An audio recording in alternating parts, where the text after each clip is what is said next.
congratulations to Maria Corina Machado and the committee on the decision. But during the past months, US President Donald Trump has repeatedly said he deserves the Nobel Peace Prize and he'd like to have it.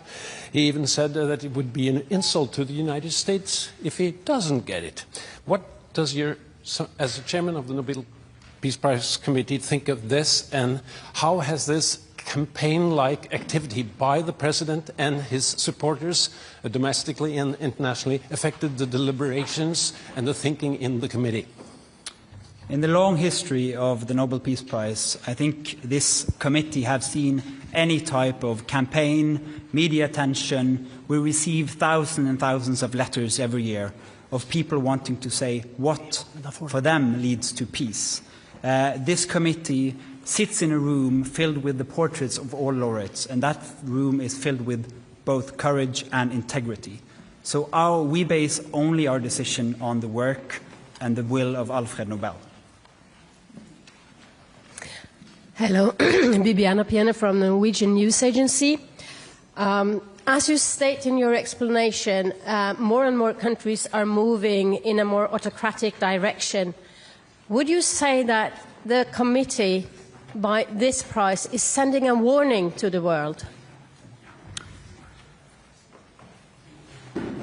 Living in a world where we have less and less democracies and more authoritarian regime means that the world is also getting more unsafe. And we believe that peace, democracy is a precondition for peace. And so, yes, that is the message to the world. We need to support the democratic forces also on behalf of peace. Thank you. Mieszko Czarnecki, the Polish press agency, PAP. This is the next Nobel Peace Prize in recent years when woman has been awarded.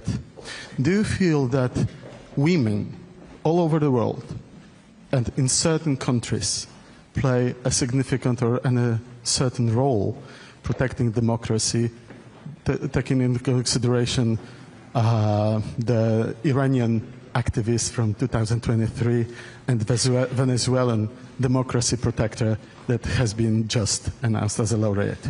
Thank you. Thank you.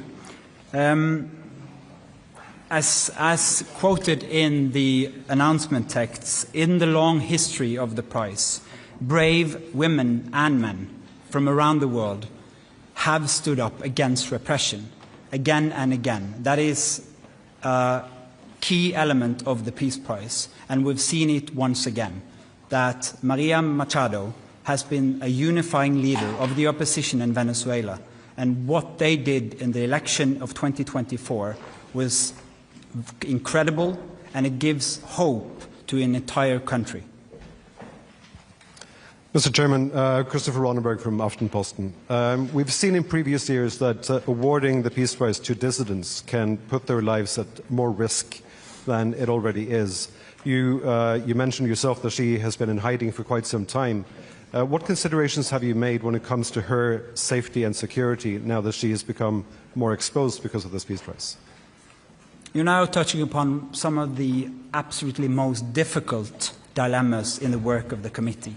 This is the discussion we have every year for all candidates, particularly when the person who receives the prize is in fact in hiding because of serious threats to her life. She is very active in Venezuela, has been and will be. And so we are also taking the consideration that this prize will support her cause and not limit it. Thank you. Do you expect to see her in December in Oslo? Again, a question of security. It's too early to say. We always hope to have the laureate with us in Oslo, but this is a serious security situation which needs to be handled first.